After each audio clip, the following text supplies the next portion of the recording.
할렐루야. 7월 27일 토요일 예레미야 38장 14절에서 28절 매일 성경 묵상 가이드입니다.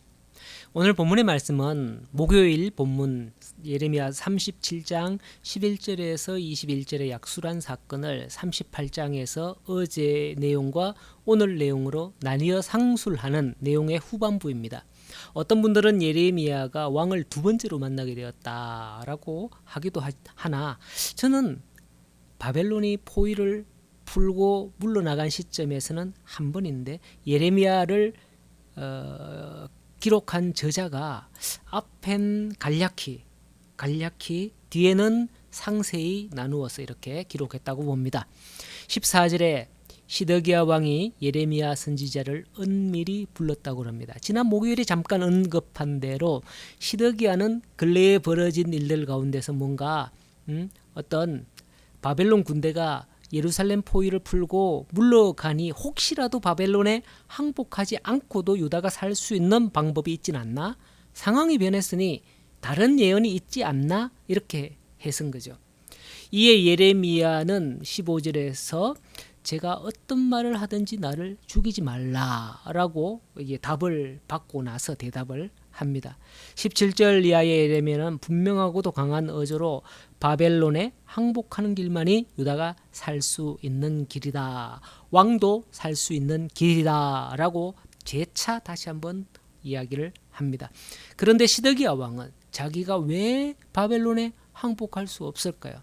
예언자의 말이라면 듣고 순종해야죠. 여러분, 혹시 누군가 여러분에게 이런 예언을 한다면, 뭐 길한 예언이든 나쁜 예언이든 그런 말을 하면 그 말이 신경이 쓰이고, 그렇죠? 그런데 이 시드기야 왕은 선지자가, 하나님의 선지자가 예언한다면 그건 맞는 거잖아요. 정확한 거잖아요. 그런데 뭐가 두려워서 끝까지 바벨론과 대치하냐 말입니다. 그게 참 웃깁니다. 19절에 잘 나와 있거든요. 시드기야 왕이 예레미야에게 이르되 나는 갈대아인에게 항복한 유다인을 두려워한다 라고 하는 거죠. 저는 혹시라도 시드기야가 나라를 생각해서 이 나라가 망하게, 이 나라가 이방인에게 짓밟히는 게 걱정이 돼서 결사항전하겠다 뭐 이러는 줄 알았습니다. 그런데 갈대인들의 편에 들었던 유다인들, 갈대인에게 이미 먼저 항복했던 그 유다인들을 두려워한다는 거예요. 그것도 왜 그들을 두려워하느냐? 계속 보면요, 기가 찹니다. 염려하건대 갈대아인이 나를 그들의 손에 넘기면 그들이 나를 조롱할까 하는지라 하죠. 참 기가 막혀요. 애국심이 아니라 자존심이 허락하지 않는다는 거예요.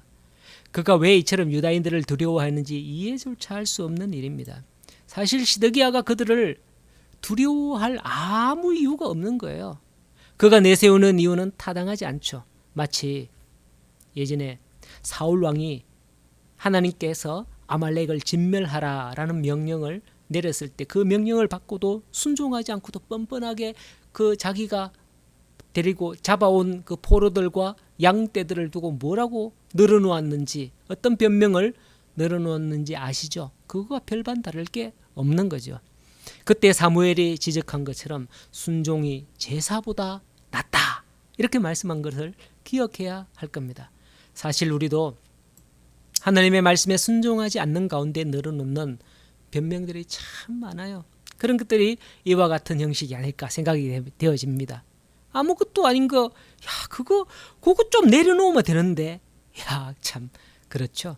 나를 어떻게 볼까봐 체면 때문에 그렇게 신앙생활하지 말고 하나님 말씀 중심으로 신앙생활할 수 있는 저희들이 우리 모두가 되기를 간절히 소원합니다. 또 후반부의 내용은 예레미야가 시드기야에게 청한 대로 시드기야 왕은 예레미야를 감옥으로 돌려보내지 않고 12대 뜰에 머물 수 있도록 조치를 취하게 됩니다. 그런데 시드기야 왕의 말을 들어보면 그가 어떤 상황이었음을 짐작할 수 있습니다. 아마도 지금 함께 있는 고관들과도 갈등을 겪고 있는 듯하죠. 아마 항복하자 하지 말자 뭐 이런 게 조금 나뉜 듯합니다. 그래서 왕은 이 말을 어느 사람에게도 알리지 말라라고 명령하는 거죠. 이미 그가 말했던 대로 갈대아인에게 항복한 그 유다인들을 무서워했고 혹시라도 예레미야의 예언을 듣고 그들이 마음을 바꾸거나 뭐 이렇게 해서 또 반역을 꾀하거나 어떤 반대자들의 손에 의해서 죽을까 또 시드기야 왕도 두려워했던 게 아닌가 이렇게 생각할 수 있습니다. 또 그런데 한편으로는 이런 것도 생각해 볼 수 있거든요. 예레미야 선지자, 그는 선지자로서 좀 죽으면 죽으리다 하고 어떻게 이렇게 구차히 목숨을 구하지 말고 죽으면 죽으리다 이렇게 해야 되지 않을까요? 선지자라면. 예레미야는 하나님의 선지자였지만 오늘 모습을 보니까 동시에 그도 사람입니다. 철인이 아니에요. 그래서 두려워하는 거예요. 심지어 성경의 신약의 예수님조차도 십자가를 앞에 두고서 겟세마네 동산에서 아버지께 간구하는 그 기도를 했지 않습니까? 목회자들도 마찬가지입니다. 성도들은 목사를 특별하게 보지만은 한편으로는 사람인지라 똑같은 생각을 가지고 있습니다. 실수도 하고 낙심도 합니다. 때론 에베멜렉처럼 도와주는 사람도 필요하고 중보기도도 필요합니다.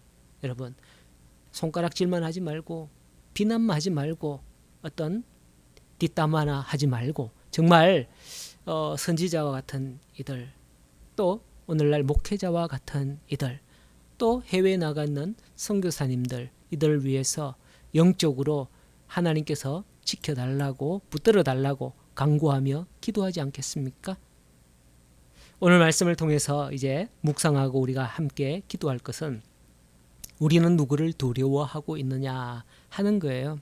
시드기야처럼 갈대아인에게 항복했던 유대인들에게 조롱받는 것, 고관들과 같은 자들을 두려워하여 신앙생활 제대로 하지 못하고 그것에 의해서 억지로 끌려다니는 게 아닌가, 이런 것들을 생각하면서 우리가 기도했으면 좋겠고요.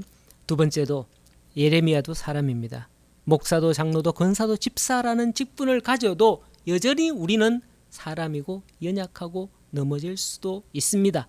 주께서 붙들어주지 않으면 넘어질 수밖에 없죠. 이런 때에 에베멜렉과 같은 분들의 도움의 손길과 우리를 위해서 기도하는 분들을 붙여달라고 우리가 기도하면 좋겠습니다. 오늘도 우리의 사업을 위해서 어떤 사람을 붙여주십시오. 우리의 지혜를 위해서, 공부를 위해서, 뭔가를 위해서 하나님, 내가 이게 필요합니다. 나를 도와주십시오. 붙여들. 그렇게 기도하면서 나아가는 오늘도 복된 하루, 믿음으로 승리하는 하루가 되시기를 간절히 소원합니다.